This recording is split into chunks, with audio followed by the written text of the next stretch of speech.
안녕하십니까. 과학개미TV의 애널리스트 엄길청입니다. 오늘은 좀 경기라든가 또는 금융환경 이런 이야기가 아니고 미래 우리 삶의 어떤 이 형태, 또 그로 인해서 우리가 생각을 좀 정리해야 될 생활의 지혜 뭐 이런 문제와 연관해서 오늘의 이 몇 가지 도시 문제나 또는 이 자산 시장의 문제를 조금 말씀을 드려보려고 합니다. 또 마침 이제 주말이고 해서 좀 시간 되시면 한번 제 말씀을 들으시고 또 한번 관련해서 책도 좀 찾아보시고 생각도 좀 한번 정리를 해보시면 좋겠습니다.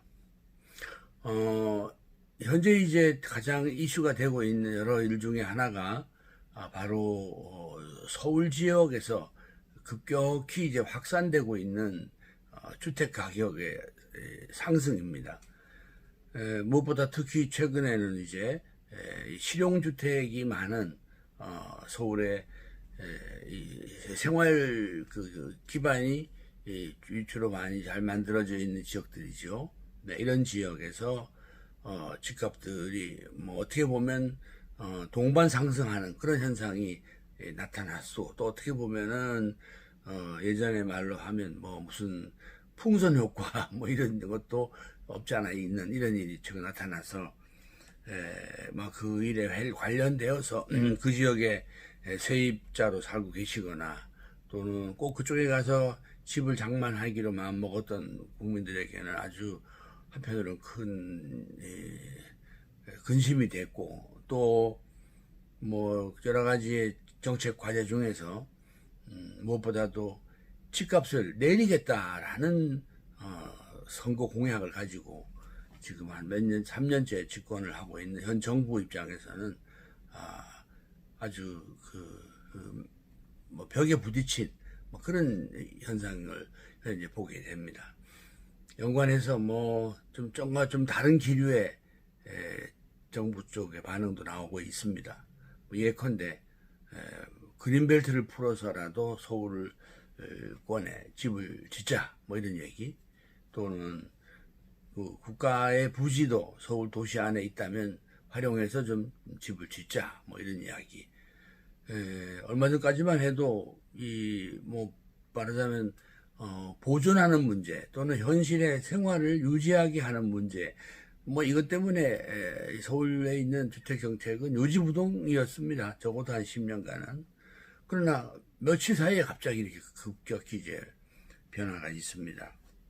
뭐 또 그런 와중에 이제 뭐 아시겠습니다만 팬데믹으로부터 우리는 지금 가장 먼저 소위 정상 국가로 돌아가려고 하는 소망을 현재 국민들도 마음속에 있지만은, 또 국가를 이끄는 사람들은 또 그런 리더십의 소망이 있는 것 같아요. 그래서 지금 철저하게 이 생활 방역이 잘 정착이 되면 가장 먼저 포스트 코로나에도 이 튼튼한 국가 경제력을 키울 수 있는 뉴딜 정책을 만드는 발표를 지금 이미 했습니다.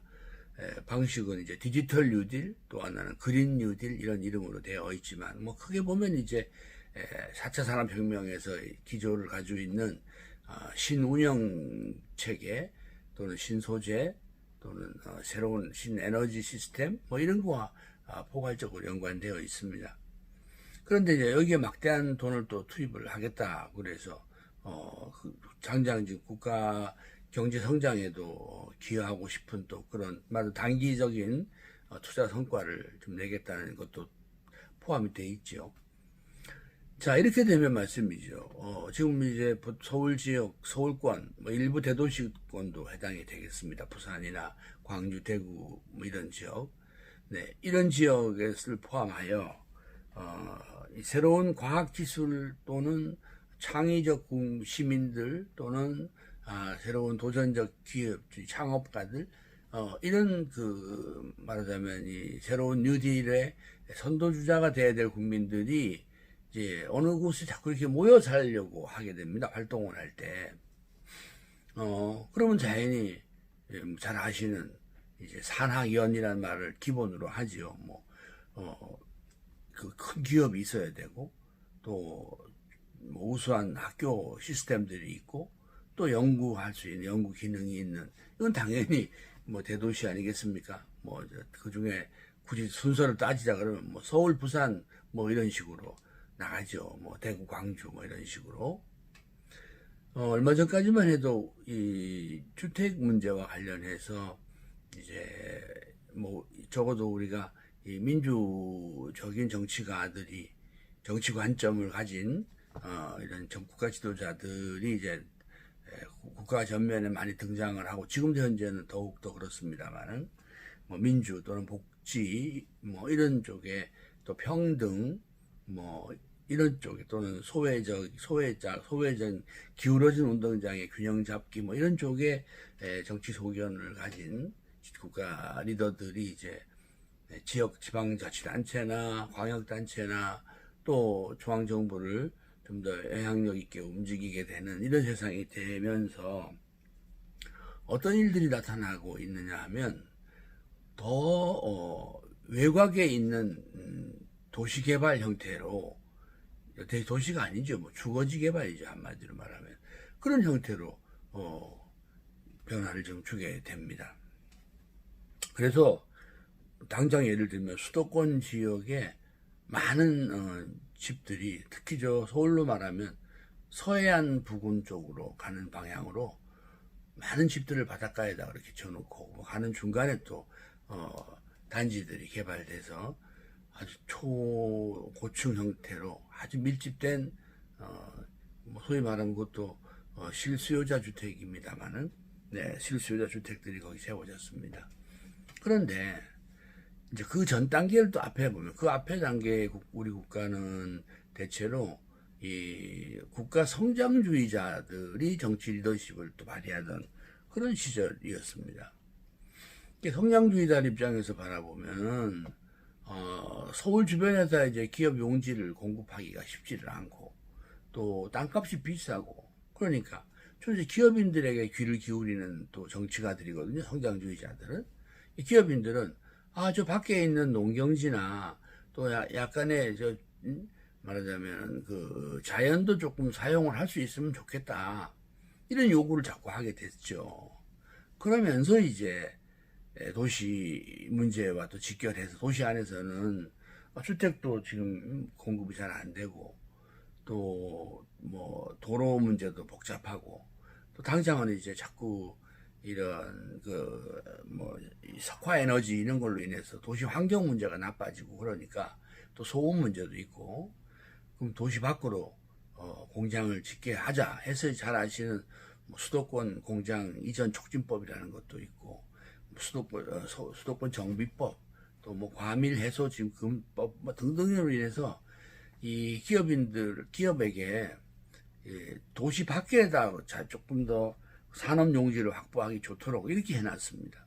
그게 이제 뭐 잘 아시지만은 지금 저기 평택까지 공장들이 내려가고 또 더 내려가 있죠. 지금 사실 수도권을 범위로 보면 당진까지 지금 내려가 있는 셈이고 또 더 멀리 갔으면 아마 원주, 뭐 충주 일원까지도 뭐 그 사이에 진천, 음성 이런 게 과거 같으면 저렇게 많은 공장이 갔겠습니까? 근데 천안은 뭐 아주 공장으로 바다가 된 지역이기도 하죠. 뭐 화성도 말할 것도 없고요. 이게 다 그런 배경이 있는 겁니다. 그러니까 그런 지역으로는 성장주의자들이 나라를 맡을 때 기업에게 많이 용지를 줬고 그 다음에 이제 이렇게 또 민주복지주의자들이 뭐 민주는 다 뭐 성장이나 뭐 복지나 다 존중하는 가치지만은 어쨌든 좀 더 평등한 그 삶의 복지 문제에 관심이 있고 인권에 관심이 있는 또 리더십들이 국가를 맡게 되니까 또 집을 이제 또 외곽에다 또 짓게 되는 겁니다. 왜냐하면 그 지역에 근로자들이 많이 나가서 살았거든요. 활동을 하고 있고. 근데 그 지역에 이제 집이 필요한 거죠. 공장은 성장주의자가 바깥으로 내보내고 또 이렇게 복지주의자들이 또 뭐 성장주의자 옆에다가 집을 짓는 또 정책을 외곽에 쓰니까 그쪽엔 이제 뭐 공장도 있고 옆에 또 이 조금은 부자연스러운 모습으로 여러분 저 공장이 많은 지역 옆에다가 아파트 단지를 지어놓으면은 그 둘의 모습이 그 겉으로 보면은 뭐 별 문제가 없어 보이지만 내부적으로는 그렇게 이 상호작용이 있는 지역이 아닙니다. 그냥 외곽으로 건물이 두 단지가 이렇게 서 있는 것뿐이죠. 네, 그런 식으로 이제 무슨 뭐 어디를 레고 조립하듯이 말이죠. 네, 최근까지 그랬습니다. 특히 서울 외곽의 말씀이죠. 그런데 이제 당장 새로운 변화가 나타난 거 아니겠습니까? 하나는 20, 30대를 위주로 해서 이제 부득이 팬데믹 이후를 준비하는 새로운 경제팀을 짜는 겁니다, 이제. 자, 그런데 이제 20, 30대들에게 필요한, 아까도 말씀을 드렸지만은, 이제 뭐 대기업도 있어야 되고, 학교도 있어야 되고, 또 연구소도 있어야 되고, 그러면서 더불어 글로벌 그 어떤 이 네트워크도 또 잘 또 가동돼야 되거든요. 네, 이렇게 되면 당연히 뭐 서울, 부산, 뭐 대구, 광주 이런 대도시 쪽으로 20, 30대들이 거점을 이렇게 만들어 주길 바라죠. 이런 일들이 이제 시간이 흐르면서 점점 조금씩 뭐 개인적인 입장에 따라서 이런 지역에 집을 좀 장만해 들어가거나 아니면 외곽에다 이런 공장 주변에 생산지 주변에 있던 실용주택에다 전세를 드는 게 아니라 좀 힘이 들어도 이런 새로운 과학문화 국제 서식지가 있는 그런 서울로 예를 들면 서울 수도권 같으면 서울 지역 안에서 또 젊은 신혼부부나 중년 가족의 가정에서 집을 전세를 장만하거나 뭐 월세를 살거나 이런 수요가 소리 없이 지금 그동안 늘어왔습니다. 네. 이제 이런 상황인데 팬데믹에서 뉴딜로 이렇게 엄청난 자금을 쏟아붓고 국가가 지원하고 이건 참 잘하는 일입니다. 아마 OECD 국가 중에서 우리가 가장 먼저 정상 국가로서의 미래 투자를 그것도 디지털과 그린으로 한 거는 참 잘했다고 봅니다. 다만 이게 이제 우리 같이 이렇게 근로소득자들을 위주로 중진국을 벗어서 선진국에 들어온 나라 입장에서는 사실 이게 레이버리스라고 노동자가 많이 일할 수 있는 그런 산업 구조는 아니거든요. 오히려 줄지요. 실제로는.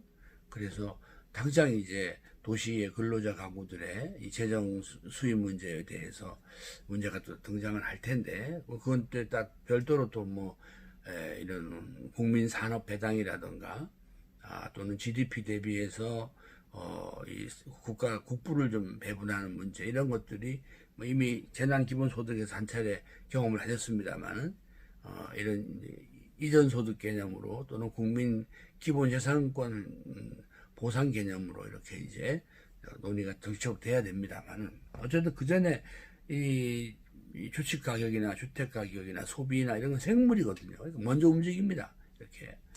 그랬더니 지금 이제 예를 들면 20, 30대들이 주식 투자를 아주 빠른 속도로 적응해 들어가는 문제, 또 서울에 이렇게 실용주택들이 있는 지역으로도 집값이 오른다기보다 내 집을 장만하겠다 이런 게 이제 큰 거죠. 네, 집을 장만하겠다는 현상이 결국 집값이 오르는 현상이 되고 매물 감소 현상이 되는 거죠. 이런 문제를 지금 동시다발적으로 이제 만들어냈다라고 보겠습니다. 여기서 제가 이제 좀 신중하지만 한번 말씀을 좀 나눠야 될 일이 바로 생각에 대한 차이입니다.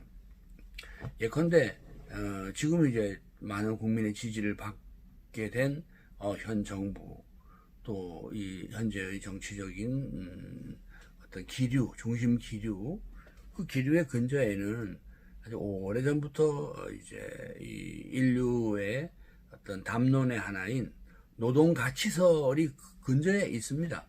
네. 노동 가치설은 당연히 이제 인간의 노동에 대한 소득을 가장 존엄시하고 또 사람은 그 건강한 노동과 또 이 인간적인 생활을 누릴 수 있는 그런 정치 제도와 환경 속에 살아야 한다는 것을 중요한 가치로 삼고 뭐 이걸 위해서 뭐 목숨을 거는 사상가들도 있었고 또 전쟁을 불사한 국가들도 있었고 지금도 우리는 그런 구조 속에 살고 있습니다. 자, 그러다 보니까 이 노동 가치설에 기초해 가지고 국가를 운영하는 어떤 이 생활 경제, 우리 흔히 민생이라고 하잖아요.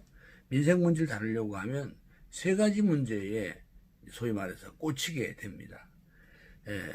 왜냐하면 이제 노동소득을 통해서 여유를 획득하려고 하면 생활비가 덜 들어야 됩니다. 그래서 뭐 드는 건 좋은데 노동소득보다는 덜 들어야 되죠. 그걸 초과하면 빈곤이 오니까 말이죠. 근데 우리가 이제 소득이 낮을 때는 제일 압박을 주는 게 식사값입니다. 엔겔계수라고 하자. 지금도 우리 가난한 분들은 뭐 참 국가에서 이런저런 도움을 드려도 식사비가 차지하는 비중이 제가 얼마 전에 통계를 보니까 절반 이상이 되는 분도 계시더라고요. 저 충분히 이해합니다. 엔겔계수라고 하잖아요. 그래서 이제 이런 문제 오래 천착해온 정치가들이나 또 뭐 사회운동가들은 먹는 문제에 관해서는 평등하게 하자, 돈을 안 들게 하자 이런 소망을 마음속에 오래 가진 분들입니다. 여러분이 무상급식 얘기를 아시죠? 네, 이 문제를 가지고 한동안 뭐 우리도 정치적인 충돌도 있고 국민 간의 이견도 있었습니다. 지금은 이제 이미 한 번 지나간 물결입니다만은 왜 갑자기 부유한 사람이나 가난한 집 애나 자녀나 똑같이 무상으로 밥을 주자라고 했을까라고 하면 바로 이 밥값이라고 하는 것, 음식값이 노동소득에 가장 영향을 미치는 게 이 저임금을 받는 분들이거든요. 그러니까 아예 이 음식 자체가 무상으로 좀 공급됐으면 좋겠다 하는 소망이 늘 있었던 것이죠. 두 번째가 교육비입니다. 네. 자녀 교육비가 또 이 근로소득에서 가장 말하자면 생활에 어려움을 만들게 되거나 심지어 이제 자녀 교육비는 음식 갖고 달라가지고 규모가 크잖아요. 기간이 또 길고 상급학교 보내는 기간이 길면은 부채가 생깁니다. 가계 부채가. 그러니까 빚이 나는 거죠. 대학을 보내기 위해서 과거에 뭐 빚을 내고 뭐 땅을 팔고 하던 그런 거 기억나시잖아요.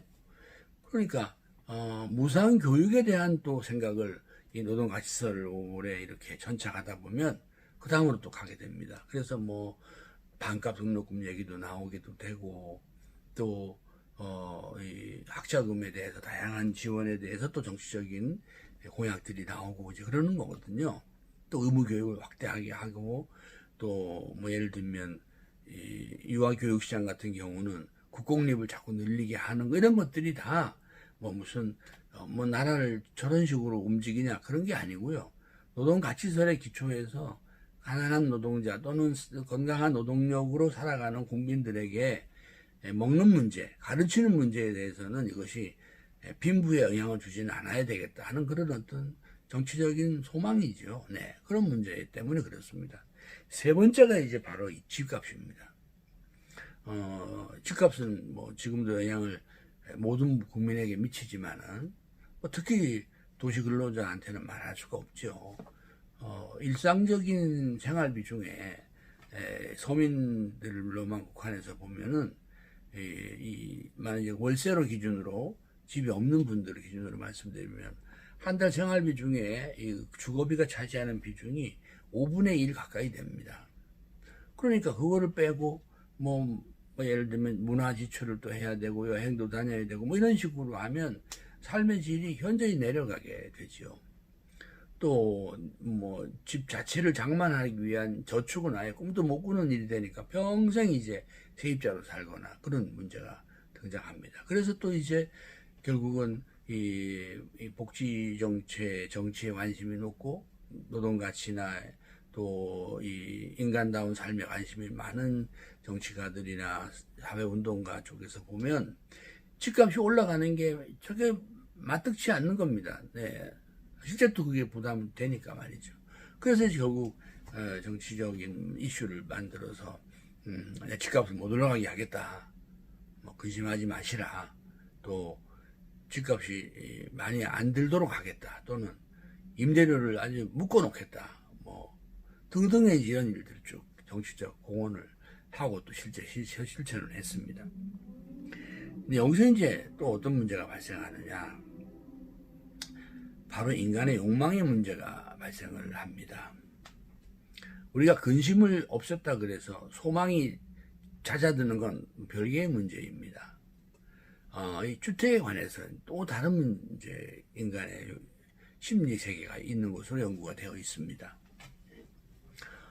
예를 들면 이제 영어로 앵커링이라고 하는데요. 어디에 가서 좀 생활이 안정이 되면은 정착하고 싶어 합니다. 정착을 하려고 하면 많은 생각을 하죠. 뭐가 좋을까? 당연히 많은 생각을 할 때 어디를 하겠습니까? 다음 세대를 위해서 정착지를 정합니다. 뭐 미국이나 이런 이민자들이 되게 누구 때문에 이민을 가던가요? 그 후대 때문에 가는 거죠. 네, 자녀들을 위해서. 또 우리도 이렇게 북한에서 또 남쪽으로 결행을 하시는 분들도 계시고 이런 분들도 뭐 제가 깊이는 모릅니다만은 후대에 대한 절실한 소망들이 다 있는 거죠. 네, 어쨌든 말씀입니다. 그래서 이제 정착의 욕망이 들게 되면은 이제 이미 한 500년 전부터 그랬습니다.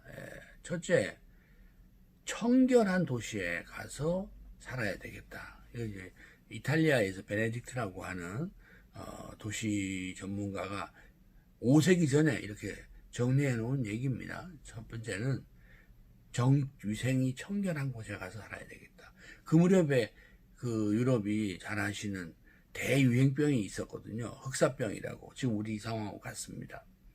앞으로 도시가 청결과 위생 문제를 외부적으로 얼마나 엄격히 다룰지 이제 짐작이 되시죠? 예. 두 번째가 품격이 있어야 되겠다. 네. 품격 있는 도시에 대해서 또 이미 그때 얘기를 해놨습니다. 세 번째가 과학이 발달해야 되겠다. 이런 얘기가 또 있었고요. 네 번째가 늘 이 문화예술 활동이 좀 있어야 되겠다. 다섯 번째가 상인들이 늘 있어야 되겠다. 또 여섯 번째는 주민들이 늘 좀 말하자면 풍성해야 되겠다. 네, 말하자면 인구가 좀 잘 유지돼야 되겠다 그런 뜻이죠. 네, 이 여섯 가지를 그 당시에 베네딕트가 이미 하나의 정리 학설로 얘기를 했습니다. 지금 만일 우리가 이제 이 문제를 오늘의 이 생활비나 또 기본소득이나 이런 것들이 좀 안정이 되고 나면 시간이 흐르면 당연히 우리 국민 개개인에게 정착의 욕구가 생기지 않겠습니까? 네. 그럼 여기서 이제 제가 아까 말씀드린 공장 때문에 외곽으로 나가고 또 그곳에 내 집을 장만해 주느라고 또 외곽에다 실용주택을 짓는 이런 곳에 지금 제가 말한 여섯 가지가 다 있는 게 아니지 않습니까? 여기 하나 더 있습니다. 제가 그걸 뺐는데, 그건 이제 조금, 뭐 우리 같이 이렇게 현대 국가라서 제가 뺐는데요. 예, 이게 전통입니다, 전통. 네. 요새 뭐 레전드 그런 말들 쓰는데, 전통이 있어야 된다. 그런 얘기인데. 그러니까 신도시 같은 건 사실은 결정적 하자가 있는 거죠. 이 베네딕트 이론에 의하면. 네, 그러니까 여기에 뭐 예를 들면 품격이라든가 과학이라든가 뭐 청결 문제는 뭐 가능할 수 있지만은 뭐 문화예술이라든가 뭐 여기 대학도 참 여기 있습니다. 대학. 네. 대학이라든가 이런 것들 뭐 이런 일들은 사실은 여러분 눈을 감고 보셔도 이런 요소가 제일 잘 갖추어진 것은 서울이죠. 또 따지면 부산이고, 또 따지면 대구, 광주고, 뭐 대전, 인천, 이렇죠. 대도시죠. 이런 일이 생겨나는 겁니다. 3만 달러부터는 사실은 이 국가 산업이 고도화되기 때문에 일상적으로 노동을 해서 소득을 갖는 국민의 숫자는 줄게 되고 국가 전체의 고도화된 산업 구조나 국가의 수입을 가지고 이제 복시 소득을 들여서 사는 게 이 팬데믹이 아니어도 그렇습니다. 뭐 예를 들면 뭐 덴마크라든가 노르웨이 뭐 이런 나라들이 다 그런 나라들이거든요. 뭐 소득이 다 8만 달러가 넘는 나라들이죠. 자, 거기서 제가 노르웨이 예를 들겠습니다. 노르웨이가 3만 달러에서 현재 노르웨이는 10만 달러쯤 됩니다. 소득이 한 3배 정도 오르는 동안에 오슬로가 노르웨이 수도입니다. 노르웨이는 아시지만 땅이 어마어마하게 크죠. 물론 뭐 산도 많고 빙하도 있고 그렇지만 기본적으로는 땅이 엄청 넓습니다. 도시를 만들려면 왜 못 만들겠습니까? 그런데 이 3만 달러에서 8만, 5만, 3배가 오르는 동안에 오슬로 집값은 8배가 올랐습니다. 그리고 작은 마을들은 점점 없어지는 겁니다. 어떻게 된 게. 거기 제2도시가 우리 같은 부산 같은 도시가 베르겐이라고 있습니다. 베르겐은 이제 북해 석유 나는 그 근처에 있습니다. 거기서 조금 쭉 곧장 건너가면 런던입니다. 예, 영국을 마주보는 곳인데요. 아름답죠. 이 베르겐 집값은 오슬로가 8배 오르는 동안에 한 2배 정도 올랐나요? 그래도 대도시니까 올랐습니다만. 나머지 도시는 다 내려갔습니다. 지방은 아예 또. 이게 바로 이제 고소득 국가가 되면은 정착의 욕구가 생긴다는 것이죠. 그래서 이제 여러분 예전에 카터라는 대통령이 왜 퇴직을 하고 좋은 일을 한다고 헤비타트 운동이라는 걸 한 적이 있습니다. 이게 식물 용어로 서식지란 뜻입니다. 어느 곳에 가서 이렇게 사회 생태계를 만들어줘서 오래 뿌리를 내리고 살게 하는 정착형 주거지를 말합니다. 그래서 결국 이제 여기서 이런 사회적 가치를 중시하는 정치가들이 이제 국가를 움직이는 나라이니까 이런 서식지를 원했더니 다 오슬로 같은데, 암스테르담 같은데 이런 시내에 있기를 바라는 겁니다. 그쪽에 뭐 땅이 있어야 말이죠. 민간 용지는 그동안 이제 거기도 마찬가지지만 우리도 그렇습니다만 이제 외곽에다 공장을 내보내고 외곽에다가 실용주택을 짓게 하고 또 도시 안에는 이제 집세 올라갈까봐 재개발 재건축을 한동안 막았거든요. 게다가 또 보존하는 또 바람이 부니까 도시는 보존하자. 뭐 요즘 우리도 재생형 도시 뭐 이런 게 그런 겁니다만 도시 재생 개념이. 그러니까 도시 안에 또 이 정착을 하는 사람은 찾아 들어오는데 또 오슬로로 집이 없는 겁니다. 지어놓은 게 없었고 옛날 집들이. 그러니까 새 집들이 또 집값이 많이 올라가는 거죠. 지금 이제 서울도 최근에 뭐 예를 들면 노도강, 뭐 노원구, 도봉구, 강북구, 또 여기 그 관악구, 금천구, 뭐 구로구 이런 지역이 달리 올라가는 게 아니라 거기 가면 새 집이 막 그나마 실용주택으로 많이 있는 지역들이거든요. 그러니까 벌써 이미 그런 움직임이 있다는 거죠. 네, 새로운 서식지를 찾는 분들이 볼 때는 집값도 조금 적당하지만은 자 그러다 보니까 오슬로에다가 민간주택을 공급하려니 여러 법들이 벌써 이미 쉽지 않고 또 도시를 뜯어서 다시 지어야 되는데 그게 쉬운 일이 아니죠. 그러니까 도시 안에 살기 좋게 되어진 소위 말하는 부유한 동네 집값은 천정부지로 오르는 겁니다. 뭐 코펜하겐이 이제 덴마크의 수도입니다만 엄청 비쌉니다. 뭐 여러분 스위스, 스웨덴 다 그렇습니다. 네, 집값이 굉장히 비싼 이유가 바로 이제 이런 문제와 관련이 있죠. 소득이 다 3만 넘으면 생기는 현상입니다. 우리가 지금 이제 사실 뭐 겉으로 보면 재건축 재개발과 연관해서 해당 지역 주민들의 담합 같아 보이는 그런 견해를 가진 또 정치가들도 있습니다만은 지금도 몇 개 예전부터 서울 지역이나 또 지방 대도시에서 소위 뭐 좀 고소득자들이 살고 고가 주택이 있는 지역의 집값이 더 오르는 현상이 바로 요거와 연관되어 있습니다. 그런데 이제 이 문제만 있는 게 아니라 거듭 말씀드리지만은 이제 우리가 이렇게 4차 산업혁명의 기류에다가 뉴딜을 쓰게 되면은 이제 20, 30대들이 도시 안에서 새로운 서식지를 뭐 비싼 비용을 무릅쓰고 찾게 되는 것이죠. 네. 이런 문제가 제가 지금 오늘 설명을 드리는 겁니다. 그러니까 이 문제를 그냥 과거의 문제로 보면은 집값은 교육비나 음식값처럼 가능하면 무상이어야 하고 낮아야 되고 많이 오르지 않아야 된다는 이런 생각만 가지고는 서울의 집값을 다루기가 어렵다는 불가능합니다. 어려운 게 아니라 또 뭐 부산, 대구, 광주 이런 데 곧 갈 겁니다. 대도시 거기도 다 그 과학 기반과 문화 예술 기반이 다 있는 도시들이거든요. 특히 상업 기반이 중요합니다. 대도시가 다시 부각되는 이유는 상인이 그 안에 있거든요. 여러분이 바깥에다 신도시를 아무리 잘 만들어 봐야 거기는 오래된 상인이 없지 않습니까? 오래된 학문, 오래된 연구기관, 뭐 청결은 있습니다만 아까 뭐 다양한 문화 예술 기반, 또 주민도 그 도시를 처음 만들 때만 생기지 지역적으로 꾸준히 주민이 늘는 그런 또 하나의 그 인구 생태계, 사회 생태계가 되어 있지는 않거든요. 신도시라는 게 외곽에 요즘 흔히 말하는 이 택지 개발 지구나 이런 데는 그 시점에서만 인구가 반짝하고 증가하죠. 특히 경기도 일원에 있는 시군을 운영하는 지방자치단체장들은 제 얘기를 운영하셔야 됩니다. 우리 동네 인구가 최근에 바짝 는 거는 최근에 그런 정책을 썼으니까 는 거지. 계속 늘겠습니까? 그렇게.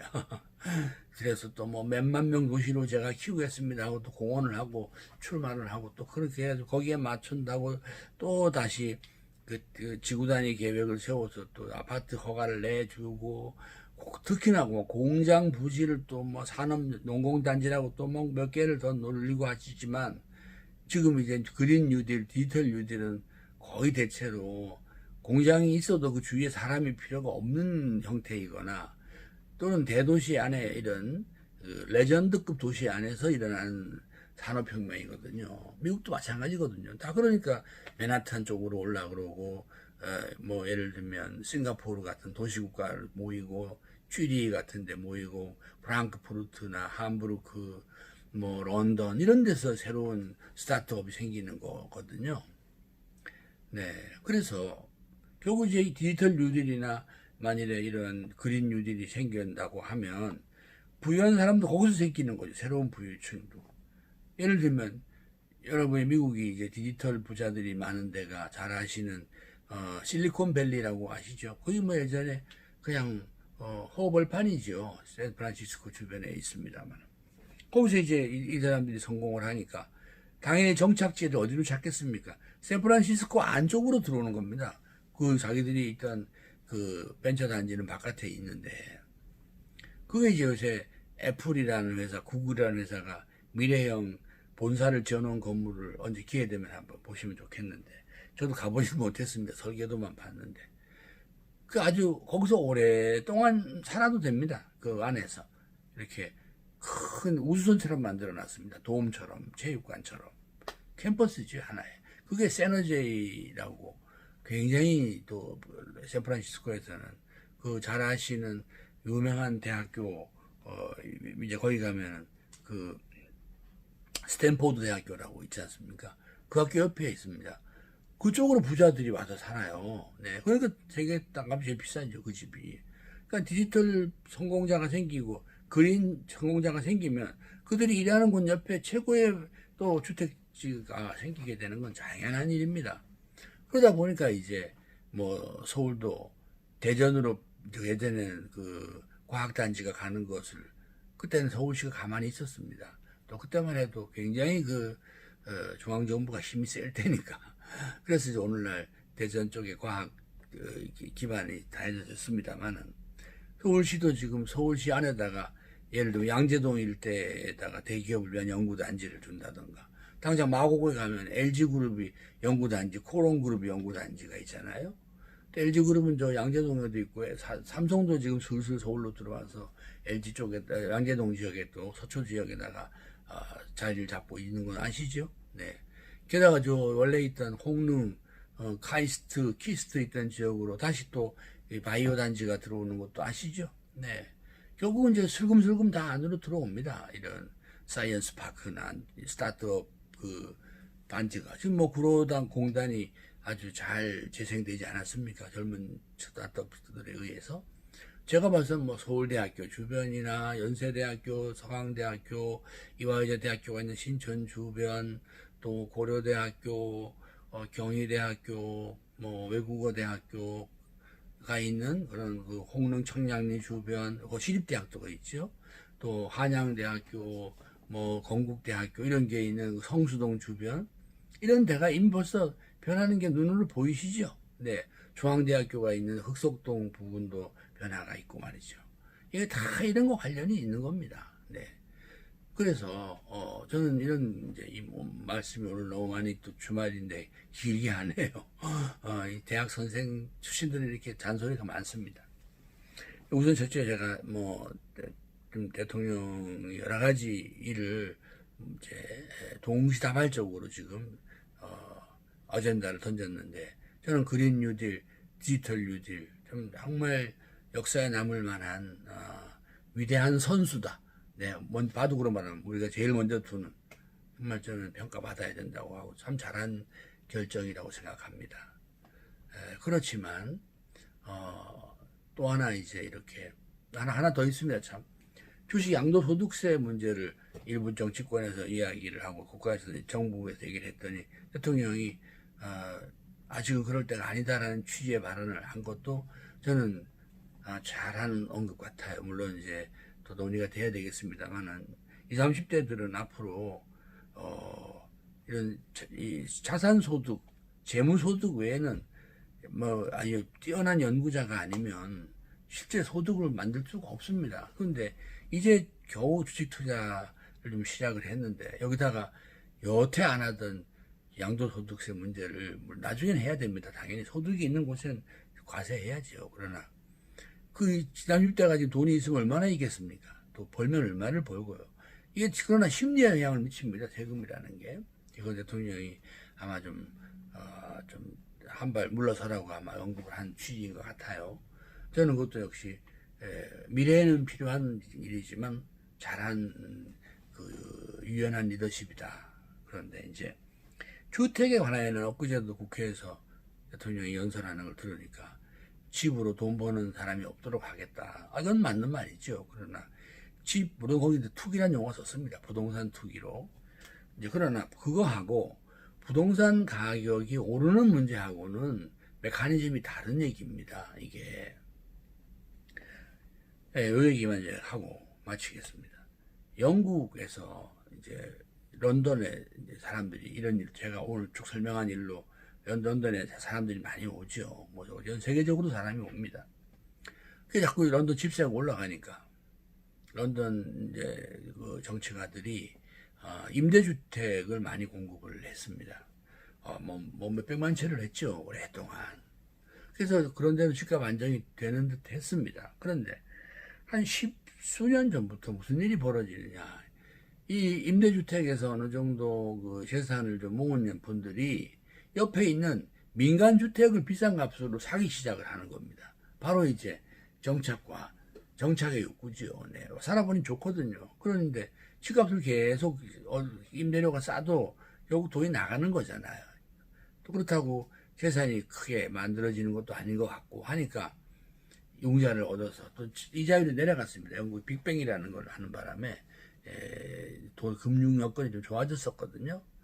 대출이 좀 생기고 하니까 이분들이 그 영구 임대주택 같은 주택, 공공주택을 임대주택에서 슬그머니 나와가지고 민간주택을 사는 건데 이제 그동안 민간주택을 많이 안 지었거든요. 영국 런던도 아까 쭉 말씀드린 이유로 인하여 억제했거나 또는 도시 보전 쪽의 방식을 썼기 때문에 그 문화재가 많은 나라잖아요, 런던이.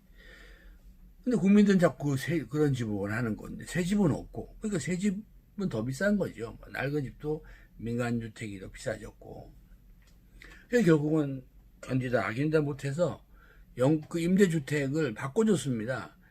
그럼 이거 직접 사실 분은 사시라고 그랬더니 정말 많은 분들이 그 집을 사시는 거예요.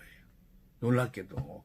그냥 임대주택에서 계속 편히 사실 줄 알았더니 그 집을 그럼 나한테 우리도 흔히 말하면 이제 나중에 분양을 전제로 해서 임대 사는 그런 집들 있잖아요. 그게 그런 아이디어입니다. 옵션이 있는 거죠. 콜 옵션이. 그래서 이제 결국 집을 많이 전환해 줬습니다. 한 200만 채 이상을 그렇게 임대주택을 말하자면 자가 매수용 주택으로 바꿔줬거든요. 그러니까 당연히 더 민간주택에 대한 새집의 수요는 더 늘어나니까 또 민간주택은 더 오르는 겁니다. 그래서 이 정책이 쓰여지면서 임대주택을 민간에 사게 해주는 이 일로 인하여 한참 있다 봤더니 말씀이죠. 런던에서 집값이 한 3배쯤 올라 버렸습니다. 그러니까 말하자면 마음에 눌려있던 그 정착과 소유, 집 소유의 마음들이 툭 터진 거죠. 네. 지금이 바로 그런 시점입니다. 서울이 바로. 결국은 영국은 이제 대규모 도시 재개발을 하게 되지요. 그래서 킹스크로스역이라고 런던 우리 손흥민 선수가 있는 토트넘 내구장 근처에 있는 그 지역 그 대대적인 개발을 하고 또 하나 이제 런던 타워 아래 건너편 남쪽에다가 또 높은